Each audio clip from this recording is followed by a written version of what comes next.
बिस्मिल्लाहिर्रहमानिर्रहीम। मेरा नाम आमिर रशीद है। मैं प्रैक्टिसिंग चार्टर्ड अकाउंटेंट हूँ। लीडरशिप किसी भी ऑर्गेनाइजेशन की सक्सेस और फेलियर में की रोल प्ले करती है। अभी 2 दिन पहले मेन स्ट्रीम मीडिया पे एक न्यूज़ ब्रेक हुई कि पाकिस्तान स्टेट ऑयल ने अपनी बोर्ड ऑफ मैनेजमेंट की मीटिंग के बाद ये डिसाइड किया है कि वो गवर्नमेंट को एक SOS कॉल देंगे। सेव आर सोल्स और सेव आर शिप कहा जाता है इसको, कि 72 अरब रुपया हमें इमीडिएटली रिलीज किया जाए so that we are not ended up with default at least to the extent of our international payments. PSO हम सब जानते हैं एक जाइंट है। They are into exploration, they are into transportation, they are into retail, dealership, distribution network. तो PSO में ऐसा क्या हो गया कि सिचुएशन डिफॉल्ट तक पहुंच गई हुई है? God forbid. PSO की 2022 में सेल 2451 अरब रुपए की है और प्रॉफिट इसका है 86 अरब रुपए का। 2023 में अनकंसोलिडेटेड सेल इनकी 3400 अरब रुपए की है, जबकि प्रॉफिट 5.6 अरब पे ड्रॉप हो गया। अगर हम कंसोलिडेटेड प्रॉफिट्स की बात करें तो 2022 में PSO का कंसोलिडेटेड प्रॉफिट 96 अरब रुपए का है, जो कि 2023 में 9.8 अरब के ऊपर ड्रॉप हो जाता है, which is a drop of 90%। हम सब जानते हैं कि गवर्नमेंट PSO को लेट डाउन नहीं होने देगी। एक स्ट्रेटेजिक इंस्टीट्यूशन है, होना भी नहीं चाहिए। लेकिन PSO में ऐसा क्या हो रहा है? हम बात करेंगे PSO के बोर्ड ऑफ मैनेजमेंट के ऊपर, हम थोड़ी सी बात करेंगे फाइनेंशियल की फिगर्स के ऊपर और लिक्विडिटी पोजीशन और लिक्विडिटी पॉलिसी के ऊपर, और आखिर पे हम डिस्कस करेंगे कि क्या कोई ऐसा out of the box solution मौजूद है जिसको अडॉप्ट करके rest of the state institution और PSO एटलीस्ट अपने फाइनेंशियल डिसिप्लिन को केयरफुली मैनेज कर सके। जैसा कि हमने कहा, थोड़ी सी बात कर लेते हैं PSO की बोर्ड ऑफ मैनेजमेंट की। सबसे पहले देखते हैं, चेयरमैन है आसिफ बेग महमूद साहब। आसिफ बेग महमूद साहब जो हैं वो ब्राउन यूनिवर्सिटी से इकोनॉमिक्स और अप्लाइड मैथमेटिक्स की डिग्री होल्ड करते हैं, ग्रेजुएशन है। 1987 से 1996 तक इन्होंने कोक में सर्व किया है। उसके बाद इन्होंने ABM इन्वेस्टमेंट्स के नाम से अपनी कंपनी बनाई और for more than 20 years he has been a dedicated investment banker. 2023 में के मिड में इन्होंने PSO को ज्वाइन किया। ये वो टाइम था जब PSO का डाउनवर्ड ट्रेंड शुरू हो चुका था on account of serious price fluctuations. Anyhow, we just can give our opinion over here कि no doubt he has been a very productive and active participant on the board. लेकिन अगर a person with petrochemical background and experience and qualification यहाँ पे appoint किया जाता है chairman में, तो शायद वो इन चैलेंजेस को और इन प्राइस फ्लक्चुएशंस को और इन एंटीसिपेशन को देखते हुए जो प्रॉफिटेबिलिटी सीरियसली रिड्यूस हुई है उसका इम्पैक्ट कुछ कम कर सकता था। नेक्स्ट इन रेंज अगर हम देखेंगे तो मैनेजिंग डायरेक्टर की पोजीशन के ऊपर सैयद मोहम्मद ताहा साहब हैं। Syed Mohammad Taha started his career from Shell Pakistan, then he joined Pakistan State Oil in 2005 and he remained there since for 2008 तक वहाँ पे उन्होंने सर्व किया। उसके बाद ये के इलेक्ट्रिक में 7 साल काम करते रहे।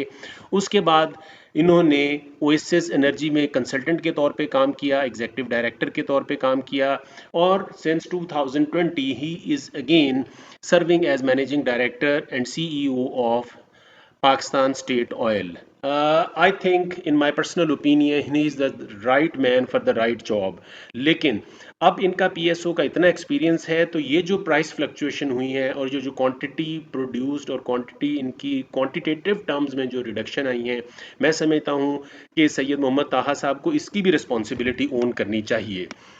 अगर हम बाकी बोर्ड के मेंबर्स के ऊपर नज़र मार लें तो अहमद जमाल मीर साहब प्रेस्टीज कम्युनिकेशन के बोर्ड के ऊपर भी हैं, अरशद मजीद साहब गैपको के बोर्ड पे हैं, आइस्को के बोर्ड पे हैं, के इलेक्ट्रिक के बोर्ड के ऊपर हैं, अवैस मंजर साहब पाकिस्तान पेट्रोलियम के बोर्ड पे हैं, हसन इकबाल साहब पाकिस्तान LNG लिमिटेड के बोर्ड पे हैं, मुश्ताक मलिक साहब भी MM मैनेजमेंट कंसल्टेंट में हैं, हिनो पार्क में हैं, सिंध इंश्योरेंस में हैं।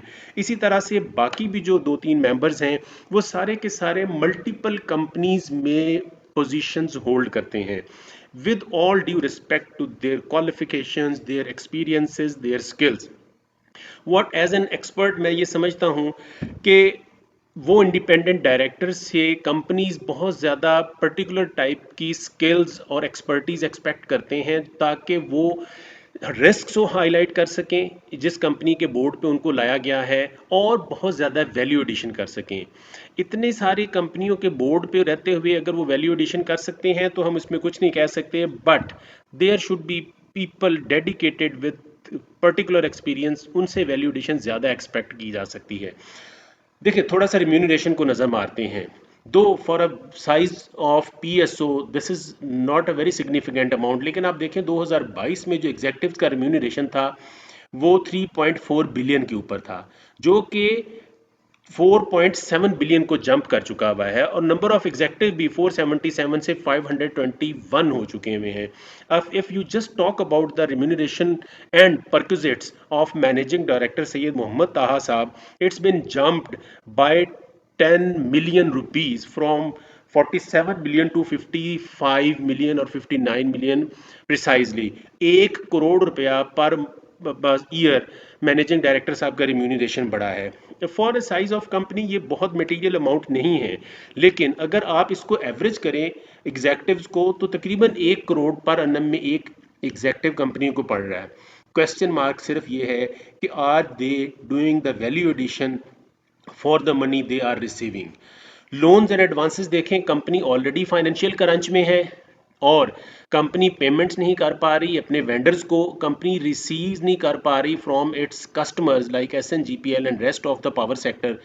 लेकिन कंपनी अपने एग्जेक्टिव और एम्प्लॉयज़ को लॉन्ग टर्म लोन ग्रांट कर रही है। लॉन्ग टर्म लोन आप देखें 391 मिलियन से जंप कर चुके हैं 923 मिलियन के ऊपर, जो क्लोजिंग बैलेंस है।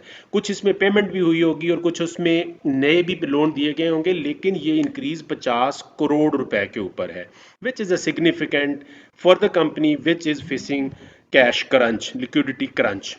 पीएसओ को अगर आप एट ग्लांस देखें तो ये होल्ड करता है पाकिस्तान रिफाइनरी लिमिटेड के 63%, जिमको के 62%, एशिया पेट्रोलियम कंपनी के 49%, ये इस्लामाबाद एयरपोर्ट का भी 50% शेयर होल्डर है, पैपको का भी ये 12% शेयर होल्डर है, और पाक ग्रीस में भी 22% होल्ड करता है। पोर्टफोलियो बहुत बड़ा है पीएसओ का। अच्छा, अब हम देखते हैं कि वैल्यू चेन क्या है पेट्रोलियम पाकिस्तान का जो जॉइंट है उसकी। ये एक्सप्लोरेशन में है, फील्ड डेवलपमेंट में है, प्रोडक्शन ऑपरेशंस में है, ट्रांसपोर्टेशन में है, प्रोसेसिंग में है, स्टोरेज में है, मैन्युफैक्चरिंग में है, रिफाइनिंग में है, रिटेल में है। ऑर्गेनाइजेशन स्ट्रक्चर प्योरली एक स्टेट ओन्ड एंटरप्राइज का है, कंपनी सेक्रेटरी है, बीओएम है, एमडी है और सी लेवल की मैनेजमेंट है। बहुत बड़ा ऑर्गेनाइजेशन स्ट्रक्चर है। रेशियो एनालिसिस की अगर हम बात करें, थोड़ा सा फाइनेंशियल पोजीशन को सिर्फ कंपेयर कर लेते हैं। Share holders equity almost same है, नॉन करंट एसेट्स 53 से 60 मिलियन के ऊपर जंप कर चुके हुए हैं, करंट एसेट्स जो हैं वो 845 मिलियन से 923 मिलियन के ऊपर है, नॉन करंट और करंट लायबिलिटी भी इसी तरह से इंक्रीज कर रही हैं। थोड़ी सी फाइनेंशियल परफॉर्मेंस को आप देखें तो जो हमने शुरू में भी डिस्कस किया था कि कंपनी की सेल 2021 में 1424 थी, 2022 में ये सेल जो है 2700 मिलियन के ऊपर चली गई, और 21 से 22 में जब सेल इंक्रीज हुई है तो प्रॉफिटेबिलिटी अकॉर्डिंगली इंक्रीज हुई है। जो ग्रे पीरियड शुरू होता है वो 2023 में है, जहां पे सेल 2700 मिलियन से 3600 मिलियन के ऊपर पहुंच गई है। वहां प्रॉफिट कंपनी का 86 अरब से 5.6 अरब के ऊपर आ गया हुआ है। This is the biggest red flag for the management and for the key stakeholders of Pakistan State Oil. Explanation देने की कोशिश करते हैं कि जी अनफेवरेबल प्राइस रिजीम थी, जब इतना बड़ा बोर्ड है, मैनेजिंग डायरेक्टर है, डेडिकेटेड सी लेवल मैनेजमेंट है, तो फिर who will be responsible for managing this unfavourable price statistic जो है। कैश फ्लो फ्रॉम ऑपरेशंस आप देख सकते हैं, रिसीट फ्रॉम कस्टमर्स 3.5 बिलियन है, जो कि बहुत कम है। इसी तरह से पेमेंट है और rest of the cash flow activities भी ऑलमोस्ट सेम है। हमारा focus financial ratios, profitability ratios के ऊपर है। देखिए 2022 में जीपी रेशियो 6.57 है, जो कि बिल्कुल मेंटेन नहीं कर सकी company, and it has downfall to 2.1%। सबसे बड़ी जो चेंज है वो नेट प्रॉफिट के ऊपर है, जो कि 3.52% के हेल्दी रेशो से 0.17 के ऊपर चली गई है। एबिटा भी सिग्निफिकेंटली रिड्यूस हुई है, और इसी तरह से जो बाकी रेशोज हैं वो भी ऑलमोस्ट क्रिपल्ड हो गई हुई हैं। अगर आप लिक्विडिटी रेशो की बात करें, जहां से हमने ये सारी आइडिया कंसीव किया, तो लिक्विडिटी रेशो में सारी ही रेशोज़ के ऊपर रेड फ्लैग लगा हुआ है। Particularly free cash flows to the company के केस में बहुत बड़ा रेड फ्लैग है। अगर हम एम्प्लॉय प्रोडक्टिविटी रेशो के ऊपर बात करें, तो हमने देखा कि क्वांटिटीज़ कंपनी ने कम प्रोड्यूस की हैं सिग्निफिकेंटली, और वो 484 मेट्रिक टन पर एम्प्लॉय से 461 मेट्रिक टन तक आ गई हैं। ये एक वो एरिया है जिसके ऊपर पीएसओ को इमीडिएटली काम करने की ज़रूरत है। Either they should increase their quantities. Quantitative term में दुनिया में हमेशा भी जो एनालिसिस होते हैं वो क्वांटिटेटिव टर्म्स में होते हैं, कोई फाइनेंशियल नहीं देखता, क्योंकि फाइनेंशियल की तो आप एक्सप्लेनेशन दे देते हैं कि जी प्राइस ऊपर चली गई या नीचे चली गई। जो असल एनालिसिस होता है वो क्वांटिटेटिव टर्म्स में होता है। तो क्वांटिटेटिव टर्म्स के ऊपर पीएसओ को बहुत ज़्यादा काम करने की ज़रूरत है, अदरवाइज आने वाले सालों में ये रेशोज़ बहुत ज़्यादा ख़राब हो जाएंगी। रेवेन्यू पर एम्प्लॉय चूँकि प्राइसेस इंक्रीज़ की हैं तो वो इंक्रीज़ कर गया हुआ है। तो ये आज का हमारा एनालिसिस था। अब हम देखते हैं कि हम इन सारी चीज़ों का सोल्यूशन क्या सजेस्ट करते हैं। Thank you very much. अगर हम सोल्यूशन की बात करें, तो सबसे पहले तो ये अंडरस्टैंड करें कि प्रॉब्लम जितना ग्रेव होगा, इशू जितना सीरियस होगा, उतनी ही आपको सोल्यूशन के लिए भी मेहनत करनी पड़ेगी। तो सर सबसे पहली रिक्वेस्ट तो ये है कि आप पीएसओ में प्रोफेशनल मैनेजमेंट हायर कीजिए, जो रेलेवेंट क्वालिफिकेशन, रेलेवेंट एक्सपीरियंस रखते हो, ताकि वो हर तरह के चैलेंजेस को अकॉर्डिंगली फेस कर सकें। अच्छा, दूसरी इंपॉर्टेंट बात यह है कि ये एक बड़ा आउट ऑफ द बॉक्स सोचना पड़ेगा पीएसओ को और गवर्नमेंट को। पीएसओ को चाहिए कि वो गवर्नमेंट के साथ एसएनजीपीएल को बिठाए और आप लोग वर्कआउट कीजिए कि जो एसएनजीपीएल गैस सप्लाई कर रही है उसमें जो पीएसओ एलएनजी सप्लाई करती है वो कितने परसेंट के करीब है। टेंटेटिव फिगर हम लेट्स अज्यूम वो 30% है, 40% है, 50% है जो एलएनजी इंपोर्ट करके पीएसओ एसएनजीपीएल को देती है। आप गवर्नमेंट से ये कहिए कि जनाब आप ये वाला जो पोर्शन है, ये जो बिलिंग है एसएनजीपीएल, उसके ऊपर आइडेंटिफाई कर दें कि ये वाला जो पोर्शन है, जो भी एग्रीड परसेंटेज आप करते हैं, अगर आप फॉर एग्जांपल 50% दे रहे हैं तो एटलीस्ट 40% आप अपने बिल के साथ रिकवर करने की कोशिश कीजिए एसएनजीपीएल के। फॉर इंस्टेंस अगर एक 50,000 रुपए का एक बिल है, हम एवरेज बिल की बात कर लेते हैं कि एक एवरेज बिल 50,000 रुपए का है, तो आप कोशिश करिए कि उसके अंदर से 30,000 या 25,000 या 20,000 एटलीस्ट आप कहिए जी ये डायरेक्ट पीएसओ के अकाउंट में on every bill receipt PSO के अकाउंट में ट्रांसफर होना चाहिए। दो चीजें हैं, PSO will regularly receive funds, SNGPL will not have to make bulk payments. आप पीरियोडिकली बैठ के उसको रिकंसाइल कर लीजिए।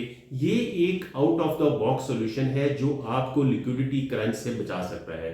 तीसरी और इंपॉर्टेंट बात यही है सर कि state is not there to run the businesses. आप इनको प्राइवेटाइज कीजिए and let professional businessman run the businesses. ये आपको हर तरह की जो प्रॉब्लम है उससे सेव कर सकता है। Thank you very much for watching this video in detail. Stay tuned, will be coming with more interesting videos. Thank you.